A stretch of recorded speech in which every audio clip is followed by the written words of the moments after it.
So we asked Ipsos Mori, the polling company, to do a big poll of more than 2,000 people to ask about their attitudes to homelessness, particularly in the context of the cost of living crisis that we're experiencing this winter. And one of the many troubling findings was that around half of people who either rent their homes or pay a mortgage are worried about how they're going to pay for their housing in the next 12 months. So among tenants, that's 52%, and among homeowners with a mortgage, it's 49%. So these are people who are saying they're really worried about how they're going to pay either their rent or their mortgage in this coming year. Okay, and I believe you also broke down the figures by age brackets as well. Just tell us what you found there. Yes, so this is younger people are more likely to rent, and the proportion of people among who say they're worried is higher among the younger age groups. And indeed, we also asked them if worries about housing costs were having an effect on their mental health, which means increased stress, worry, or anxiety. And among this younger group, aged between 16 and 34, 2/3, that's 62%, said yes, this was affecting their mental health, this worry about how they're going to pay for their rent or their mortgage costs. Okay, and so what's your organization's reaction to these findings? Were you surprised?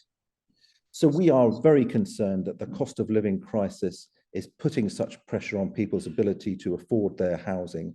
And the context is that we had seen a fall in some types of homelessness, particularly rough sleeping, which during the pandemic became one of the success stories of the pandemic. We saw really dramatic falls in the number of people sleeping on the streets or in crowded shelters, as many people, tens of thousands, were put up in empty hotels. And this gave an opportunity for people to go on a path of recovery, to link up to perhaps health services, to other support services.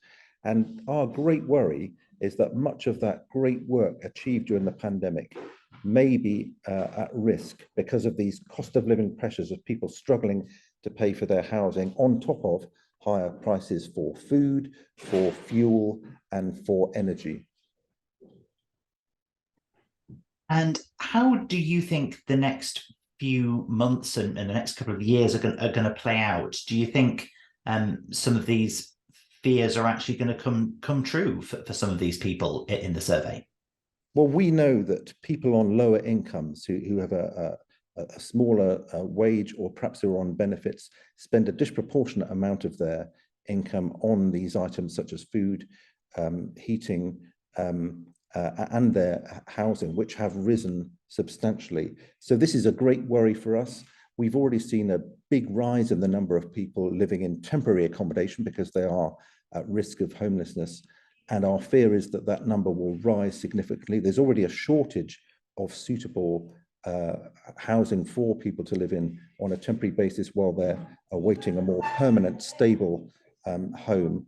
And those numbers may go up even further. And this is a very unsatisfactory state of affairs for people living in temporary accommodation. It means the families, individuals don't know how long they're going to be there, where their next home will be. And there are sometimes concerns about the quality of that accommodation too. So this is a big worry. And I think there's a great onus on everyone concerned to try and sustain tenancies in particular, to try and keep people in their homes during this cost of living crisis, because the alternatives are far worse for everyone. And I believe that alongside this survey, you've also released some pictures to try and give a more accurate image of what homelessness actually looks like. Just tell us a little bit about that.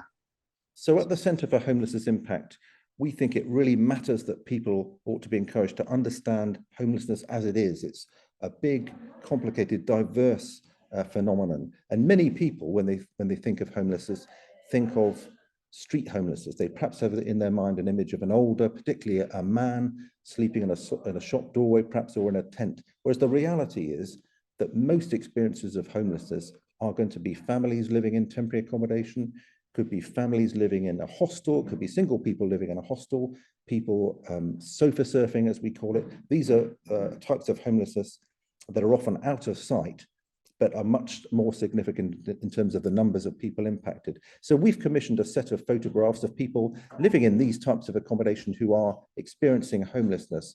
And it shows the diversity. It shows young people, older people, people of many different ethnicities, people in all parts of the country. And they're experiencing these different types of homelessness, sofa surfing, living in hostels, living in temporary accommodation. And this is what homelessness actually looks like. And our mission as a charity is to encourage better evidence to accelerate an end to homelessness. And to end a problem like homelessness, we first have to fully understand it. So we hope these images, which are free to download online, will be used widely, and that they will help inform, give a better public understanding of what the nature of homelessness actually is.